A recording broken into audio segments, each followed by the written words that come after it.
وأعوذ بالله من الشيطان الرجيم. بسم الله الرحمن الرحيم. الحمد لله رب العالمين وصلى الله على محمد وآله الطاهرين.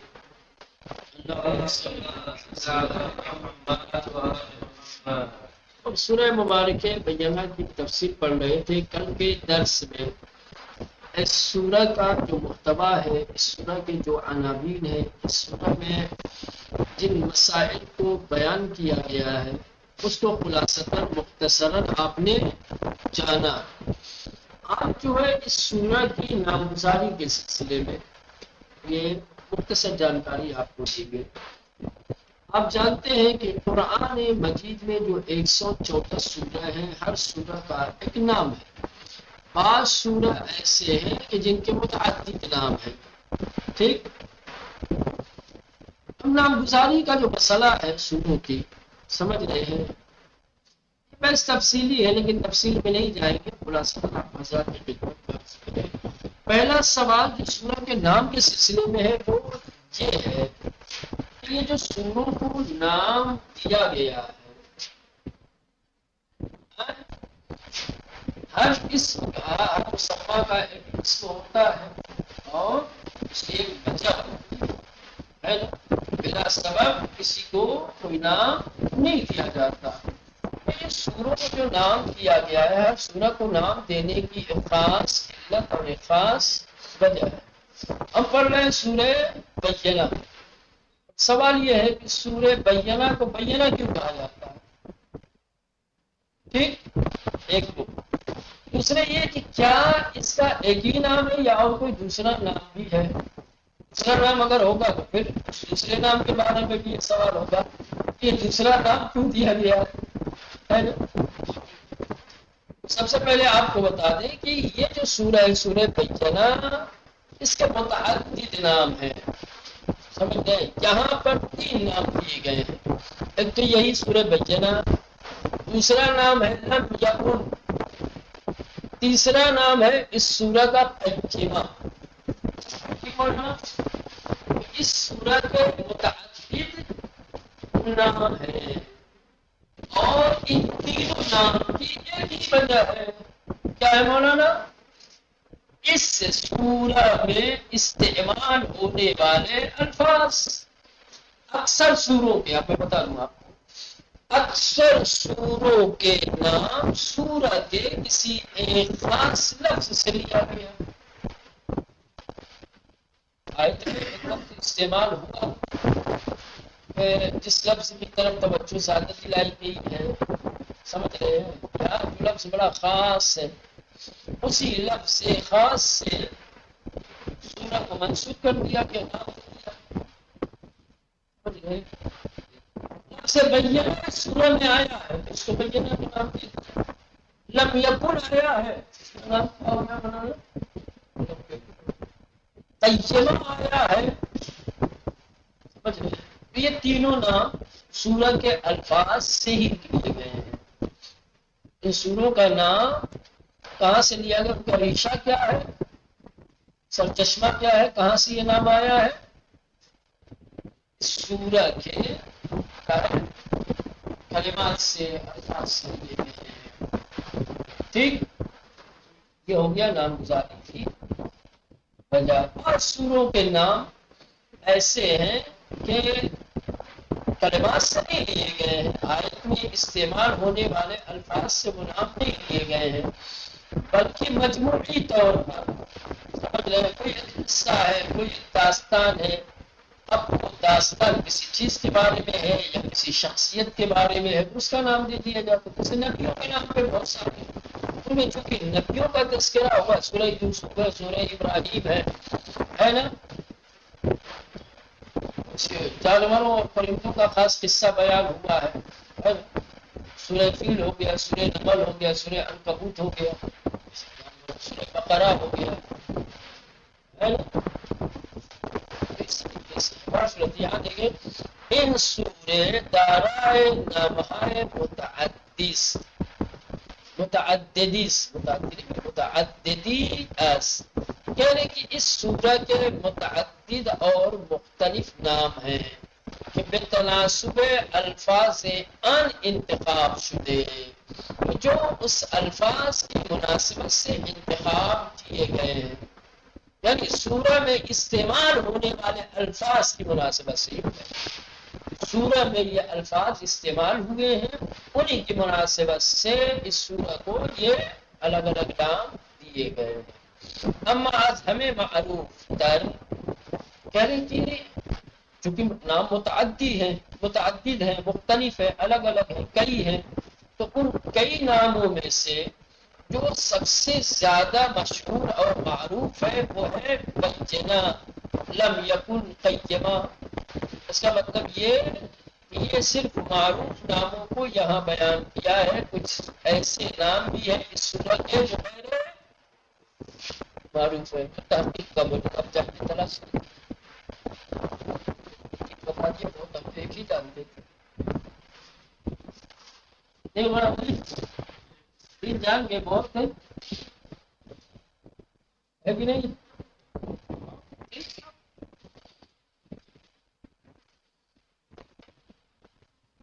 اب آئیے اب یہاں سے اس سورہ کی فضیلت، سورہ کی فضیلت کہا جاتا ہے پہلا سورہ کی تلاوت کی فضیلت، سورت کا فضیلت،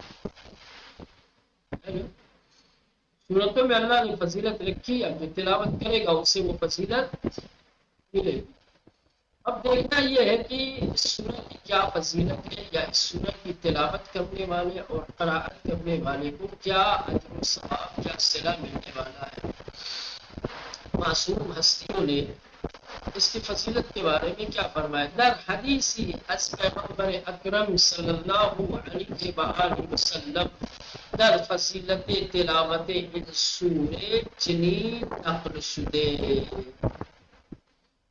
و اگر مردم میدانستند چه برکات این سوره دارد، خانوات و اموال را رها کرده به فرا گرفتن آن میپرداختند۔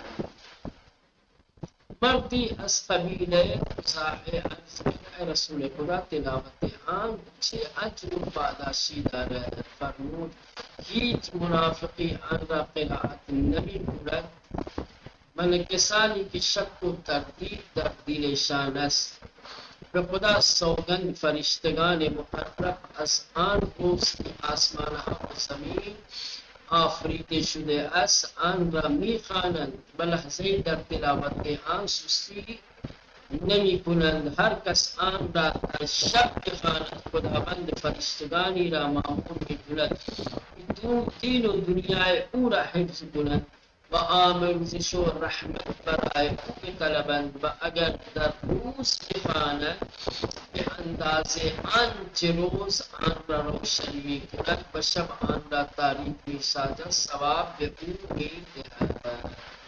اب دیکھیں پیغمبر اسلام نے اس سورہ کی تلاوت کی فضیلت کے بارے میں پہلے تو سربستہ طور پہ سسپینس میں رکھا، کہا کہ اس سورہ کی اتنی فضیلت ہے کہ اگر لوگوں کو اس سورہ کی فضیلت کا علم ہو جاتا تو اپنے گھر بار کو، اپنے گھر والوں کو، رشتے داروں کو، اپنے مال و اموال کو سب چھوڑ دیتے اور اس سورہ کی کیا ہے تلاوت اور اس سورہ کو یاد کرنے میں لگ جاتے، یعنی سورہ کی فضیلت دیکھ کر کے سب کچھ قربان کر دیتے کہ کیسے اس کو یاد کروں۔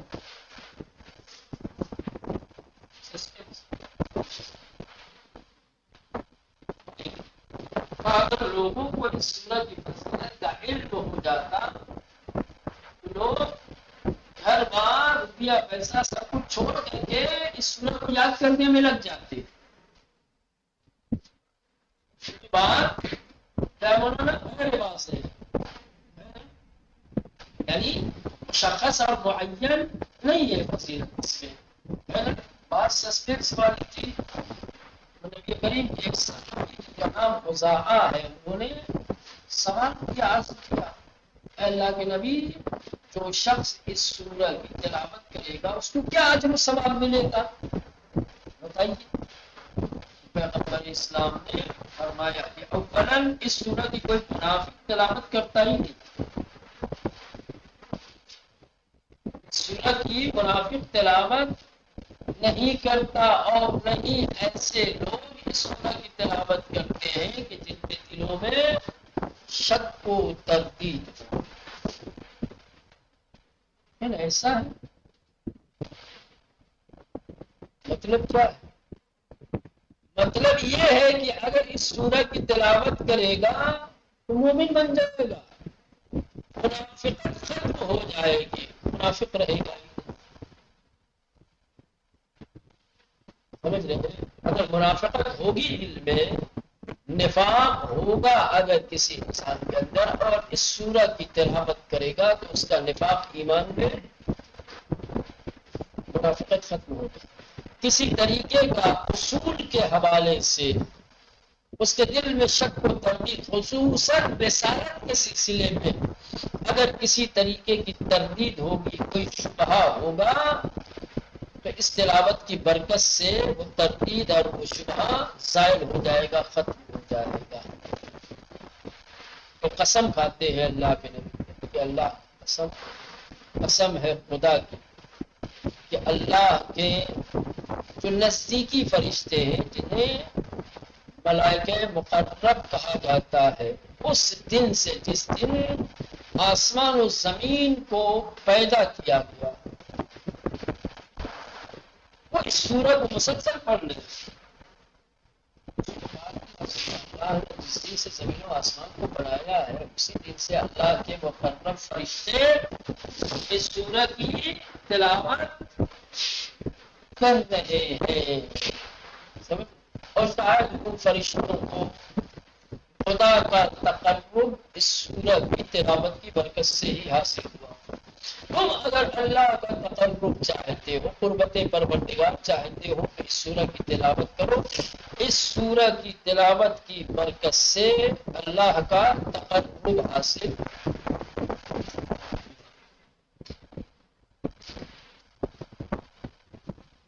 یہ نہیں کہا ہے کہ بتاؤ جس دن سے اللہ نے زمین و آسمان کو خلق کیا ہے، پیدا کیا ہے، اس دن سے فرشتے، یعنی فرشتے اس سورہ کی فضیلت اور اس کی قدر جانتے ہیں، تبھی تو مسلسل اس کی تلاوت کر رہے ہیں۔ اور اس کی تلاوت میں سستی، کیا خزانہ ہے اس میں، کیا فضیلت ہے اس کی، کیا ارزش و قدر و قیمت ہے، فرشتے جانے۔ فرشتے ایسا کر، تم انسان ہو،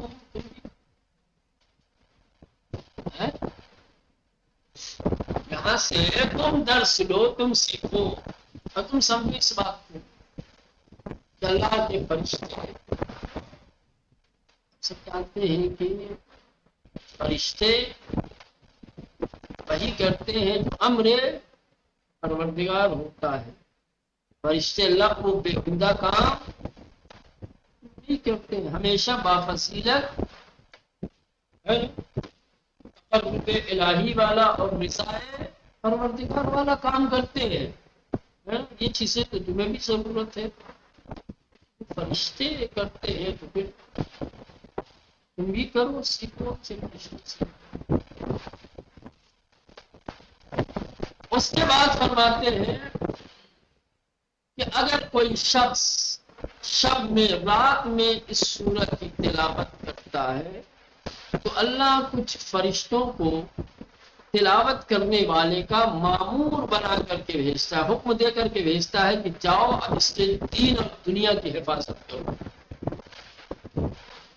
اس سورہ کی تلاوت کرنے والے کی اللہ کی جانب سے فرشتے آ کر کے دین و دنیا کی حفاظت کرتے ہیں۔ جس انسان کے دین اور دنیا کی حفاظت کے لیے فرشتے مامور ہو، فرشتے مقرر اور معین کر دیے جائیں، پھر وہ دین اور دنیا میں کب خسارہ کرنے والا ہے؟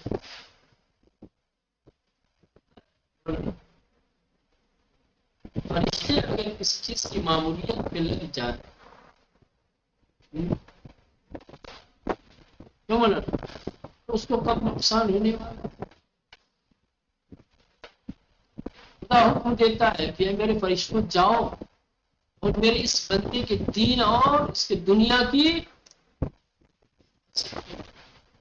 نہ دین میں خسارہ نہ دنیا میں خسارہ ہونے والا ہے اس شخص کا جو اور صرف یہ نہیں کہ آخر کے فرشتے دین دنیا کی حفاظت کرتے ہیں بلکہ فرشتے اس کے لیے مغفرت بخشش اور رحمت کی دعا کرتے ہیں. فرشتوں کی دعا مستجاب ہے کہ نہیں ہے؟ فرشتے اگر مغفرت کی اور رحمت کی دعا کریں گے تو انسان کو مغفرت اور رحمت حاصل ہوگی، ملے گی یا نہیں ملے گی؟ یہ رات میں اگر پڑھتے ہیں اور اگر دن میں کوئی اسے پڑھتا ہے تو اس مقدار میں اس اندازے میں جسے سورج روشن کرتا ہے. سورج کتنی چیزوں کو روشن کرتا ہے؟ سورج کرنیں سورج کی ضیاء کن کن چیزوں کو روشن کرتی ہے؟ جس مقدار میں سورج روشن کرتا ہے یا شب جن چیزوں کو تاریک کرتی ہے اس کے برابر ثواب، کوئی حساب ہی نہیں.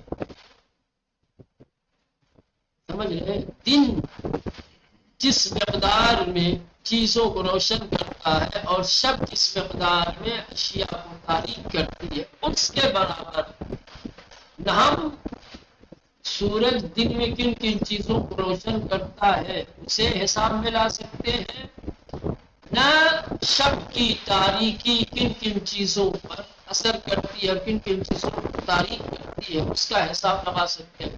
تو اس سورہ کی تلاوت کا بھی کیا اجر و ثواب ہے، اس کا حساب عبارت دیکھیں. یعنی در حدیثی از پیغمبر اکرم در فضیلت تلاوت ان سورہ، اس سورہ کی تلاوت کی فضیلت کے بارے میں نبی کریم صلی اللہ علیہ وسلم کی جانب سے ایک حدیث میں چنین نقل شدے اس طرح سے بیان ہوا ہے.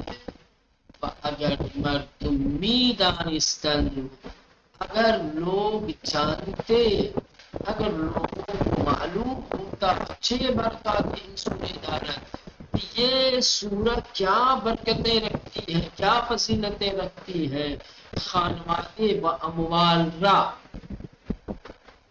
مال و دولت اور رشتہ داروں کو رہا کر دے، چھوڑ دیتا، فرا گرفتن آن، اور اس سورہ کو تعلیم حاصل کرنے یا اس سورہ کو یاد کرنے میں می پرداختن لگ جاتے، مشغول ہو جاتے، مصروف ہو جاتے. مردی از قبیل خزاعہ عرض کر، یہ قبیلہ ہے خزاعہ کا، خزاعہ سمجھ رہے ہیں؟ قبیلہ خزاعہ کے ایک شخص نے عرض کر سوال کیا، پوچھا اے رسول خدا تلاوت آن چه اجر و پاداشی دارد، تلاوت آن چه اجر و پاداشی دارد، کہ اے اللہ کے رسول اس سورہ کی تلاوت کیا اجر و ثواب رکھتی ہے. اجر یعنی پاداش کے معنی بھی کیا ہے؟ اجر و ثواب. اجر اور ثواب پاداش یہ دونوں کیا مترادف ہیں. تلاوت آن اس سورہ کی تلاوت چھ اجر و پاداشی دار، کیا اجر و ثواب. فرمود اللہ کے نبی نے ارشاد فرمایا، ہیچ منافقی ان را قرائت نمی کند، یعنی کہ کوئی بھی منافق اس سورہ کی قرائت تلاوت نہیں کرتا. ہم نے دیکھا ہے کہ کرتے ہیں، دیکھا ہے بہت سارے لوگ کرتے ہیں ثواب پانے کے لیے. سمجھ گئے؟ بہت سارے لوگ کیا کہا ہے اللہ نے، دیکھیں اس سورہ کے اندر ہے نا، ترجمہ کرنے کے لیے، تفسیر کرنے کے لیے مطلب کو سمجھنے کے لیے آیات الہی کا علم حاصل کرتے ہیں۔ بہت سارے لوگ مختلف اغراض، مختلف وجوہات کی بنا پر تلاوت کرتے ہیں، یعنی ہیچ منافقی ان قراءت نہیں کیا، کوئی منافق اس کی قراءت یہ بالکل ایسے ہی ہے، لا یمسہ الا المطہرون، کوئی بھی نجس انسان یہ قرآن کو نہیں چھو سکتا، نہیں چھو سکتے، چھوتے ہیں نہیں تو مولانا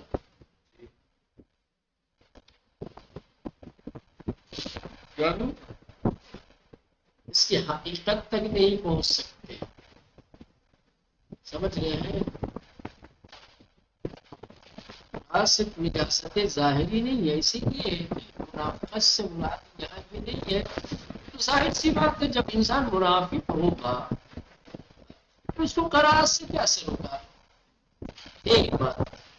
دوسری بات یہ ہے کہ ہم عالم خارج میں، عالم ظاہر میں جانتے ہیں کہ بہت سارے تحقیقی ادارے ہیں، بہت سارے فرق و مذاہب کے افراد ہیں جو قرآن فہمی کے لیے تلاوت کرتے ہیں، آپ منافق کی نہیں، مشرک بھی کرتے ہیں، منافق کرتے ہیں۔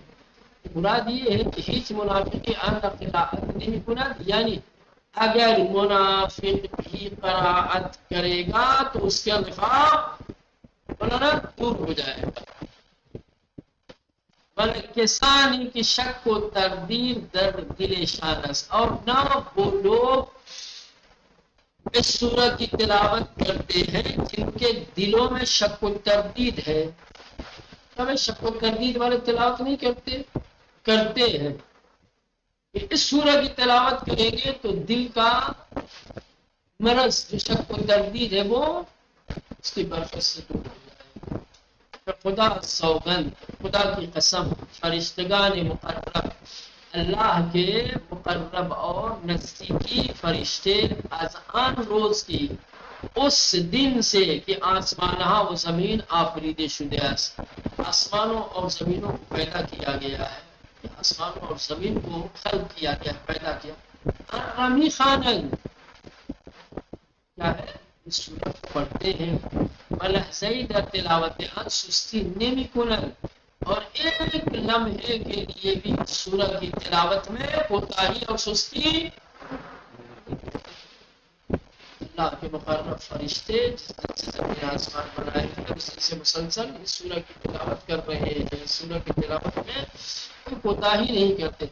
ہر کس آن را در شب خواند، جو شخص اس سورہ کو رات میں پڑھے گا، خداوند فرشتگان را معمور بھی کند، خداوند متعال ان فرشتوں کو یا ایسے فرشتوں کو معمور کرے گا، معمور یعنی حکم دے کر بھیجے، حکم دے کر بھیجے گا کہ دین و دنیا پورا حفظ کنند، یہ فرشتے جا کر کے اس تلاوت کرنے والے کے دین اور دنیا کی حفاظت کرے، نگرانی اور نگہبانی کرے، آمرزش و رحمت برائے او پہ طلبند، اور اس کے لیے رحمت اور اب کو بخشش طلب کرے، اگر در روز میں خانفی تو رات میں پڑھنے کا، اگر کوئی دن میں پڑھتا ہے بے انداز آنچ روز آن را روشن بھی بنا، تو اس مقدار اور اس اندازے میں کہ جو کچھ دن روشن کرتا ہے، یوں کہا جا سکتا ہے، یہ تو ظاہری لفظ ہے، مطلب یہ ہے کہ سورج دن میں جتنی چیزوں کو روشن کرتا ہے، بشب آن را تاریخ میں سادہ، اور اس مقدار میں کہ جس مقدار میں رات چیزوں کو کیا ہے تاریخ، یعنی رات کی تاریخی جتنی چیزوں پہ پڑتی ہے اس کے برابر ثواب میں اونگی جہن تلاوت کرنے والے کو ثواب دیا جاتا ہے۔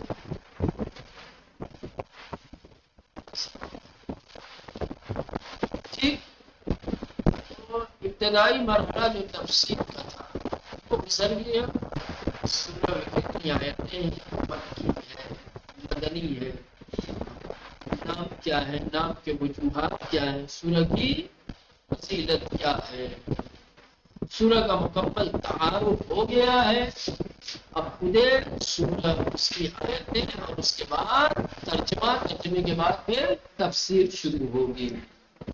یہ مسائل کل کے لیے انشاءاللہ.